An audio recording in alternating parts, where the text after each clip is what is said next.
Quyosh samoning sultoni va asosiy kuratorimiz. Biz 14 qavatli koinot uyimizning tuzilishini o'rgandik. Endi esa mana shu ulkan binoni boshqaruvchi vazirlar bilan tanishish vaqti keldi. Diqqatingizni yulduzli osmonga qarating. Bu sayyoralar shunchaki samoviy jismlar emas. Ular bizning bevosita kuratorlarimizdir. Ular bizning taqdirimiz, hayotimiz va karmamiz, ya'ni qilmishlarimizga yarasha jazo va mukofot bilan chambarchas bog'liq.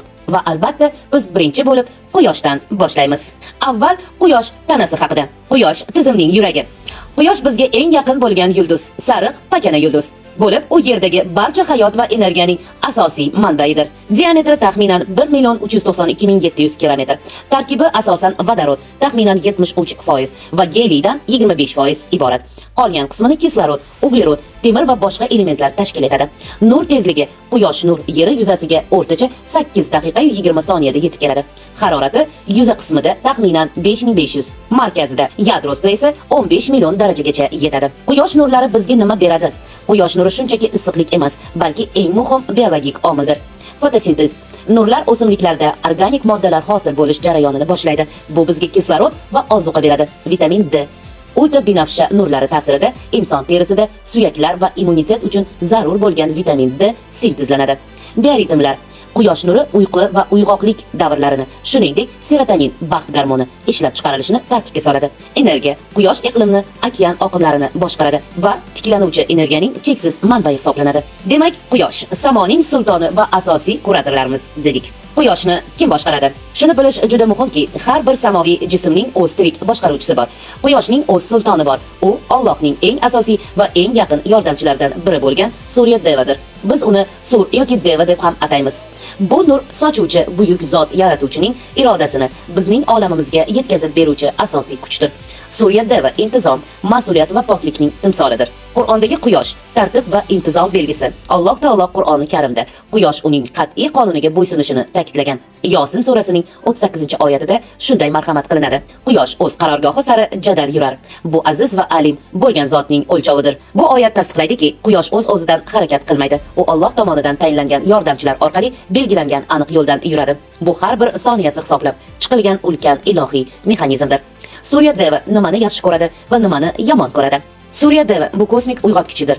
Uning xarakteri qattiqqo'l, ammo adolatli. U nimani yaxshi ko'radi? U erta saharda turishni xush ko'radi. Xalqimizda bejiz aytilmagan, erta turganning rizqini Xudo beradi. Quyosh chiqishdan oldin uyg'onish bu Surya Devaning duosi va barakasini olishning eng zo'r yo'lidir. U intizomni, so'zida turishni, kattalarga hurmatni va mas'uliyatni yaxshi ko'radi. U nimani yomon ko'radi?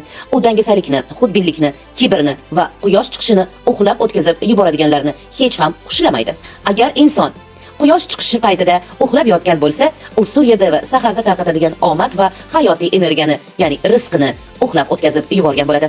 Surya Deva sizning natal xaritangizda, ya'ni taqdir lavhalaringizda.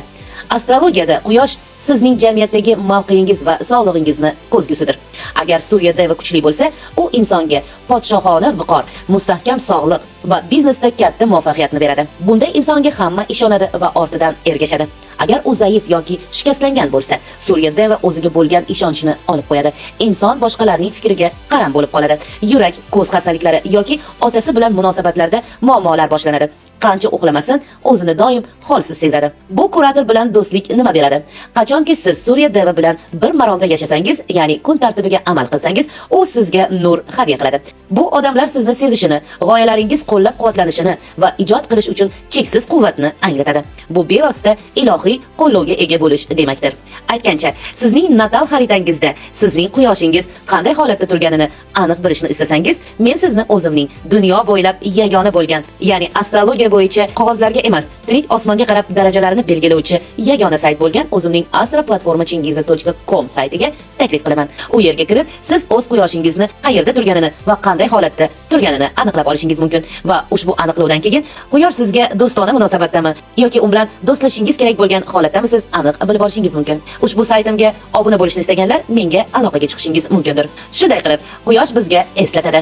Sen bu 18 ming olamning biri, Midgard yeriga uxlash uchun emas, balki nur sochish uchun kelgansan. Surya Deva bilan birga uyg'on. Undan da yaxshisi, u hali kelmasdan turib, uyg'onib, uni kelishini kutib ol.